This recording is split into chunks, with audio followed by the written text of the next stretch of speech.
ಮಾಜಿ ಪ್ರಧಾನಿ ಮನಮೋಹನ್ ಸಿಂಗ್ ಅವರು ನಿಧನವಾದ ಸಂಗತಿ ತಿಳಿದ ತಕ್ಷಣ ದಿಗ್ಭ್ರಮೆ ಆಯಿತು. ನಾನು ಅವರ ಜೊತೆಯಲ್ಲಿ ಭಾರತ ಸರ್ಕಾರದಲ್ಲಿ ರಸ್ತೆ, ರೈಲ್ವೆ, MSMEಯಲ್ಲಿ ಸಚಿವನಾಗಿ 10 ವರ್ಷ ಕೆಲಸ ಮಾಡಿದೆ. ಅವರ ಮಾರ್ಗದರ್ಶನದಲ್ಲಿ ಅತ್ಯುತ್ತಮವಾದ ಸೇವೆ ಮಾಡುವ ಅವಕಾಶವನ್ನು ಸಿಕ್ಕಿತು. ಈ ಜಗತ್ತಿನ ಅತಿ ಶ್ರೇಷ್ಠ ಅರ್ಥ ತಜ್ಞರಲ್ಲಿ ಒಬ್ಬರಾದಂಥವರು, ಹೊರದೇಶಗಳಿಗೆ ಮಾರ್ಗದರ್ಶನವನ್ನು ಕೊಡಿದಂಥವರು. 1991ರಲ್ಲಿ ನಾನು ಮೊದಲು ಲೋಕಸಭೆಗೆ ಆಯ್ಕೆಯಾದಾಗ,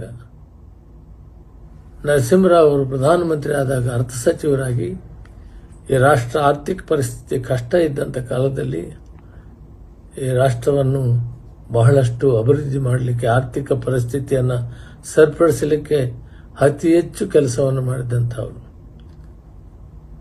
ಅದರ ಮುಖಾಂತರ ಅವರು ಪ್ರಧಾನಮಂತ್ರಿ ಆದ ಮೇಲೆ ಈ ರಾಷ್ಟ್ರದಲ್ಲಿ ಸಮಗ್ರ ಅಭಿವೃದ್ಧಿಗೆ, ಆರ್ಥಿಕ ಸ್ಥಿತಿಯಲ್ಲಿ ಜಗತ್ತಿನ ಬೇರೆ ರಾಷ್ಟ್ರಗಳ ಜೊತೆಗೆ ಹೋಲಿಕೆ ಮಾಡಿದರೆ ಬಹಳಷ್ಟು ಅತ್ಯುತ್ತಮ ಮಟ್ಟಕ್ಕೆ ತಂದರು.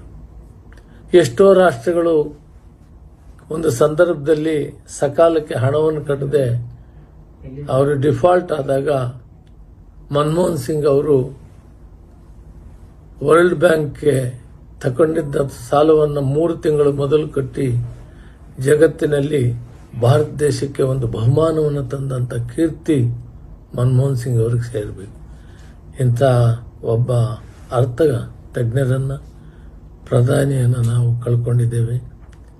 ಅವರು ಈ ದೇಶಕ್ಕೆ ಕೊಟ್ಟ ಕೊಡುಗೆ, ಮಾರ್ಗದರ್ಶನ, ಅಭಿವೃದ್ಧಿ ನಮ್ಮೆಲ್ಲರಿಗೂ ದಾರಿದೀಪವಾಗಿದೆ.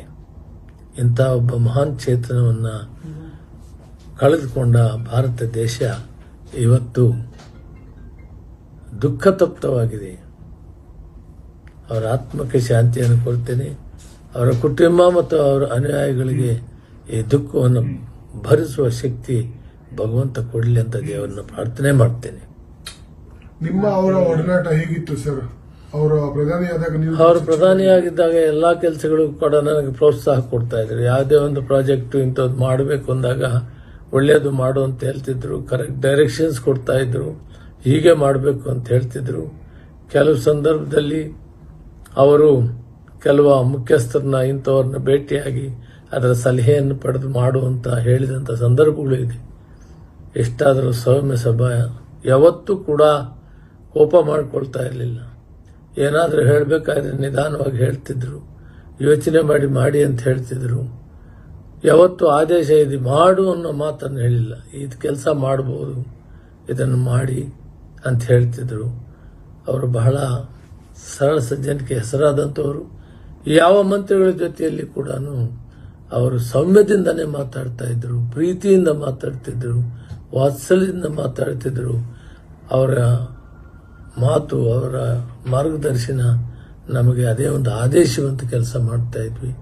ಅತ್ಯುತ್ತಮವಾದಂಥ ಒಬ್ಬ ಅರ್ಥ ತಜ್ಞರನ್ನ ಈ ದೇಶದ ಸರ್ವತೋಮುಖ ಅಭಿವೃದ್ಧಿಗೆ, ಆರ್ಥಿಕ ಪರಿಸ್ಥಿತಿಯನ್ನು ಜಗತ್ತಿನ ಬಲಿಷ್ಠ ರಾಷ್ಟ್ರಗಳ ಜೊತೆಗೆ ಕೊಂಡೊಯ್ದಂಥ ಮಹಾನ್ ಚೇತನವನ್ನು ಈ ದಿನ ನಾವು ಕಳೆದುಕೊಂಡಿದ್ದೀವಿ. ಈ ದೇಶ ದುಃಖತಪ್ತದಲ್ಲಿದೆ. ದೆಹಲಿಗೆ ಬೆಳಗಾವಿನಿಂದಾನೇ ನಾನು ಹೊರಡ್ತಾ ಇದ್ದೀನಿ. ಮಧ್ಯಾಹ್ನ ಅಷ್ಟೊತ್ತಿಗೆ ದೆಹಲಿಯನ್ನು ಮುಟ್ತೇನೆ.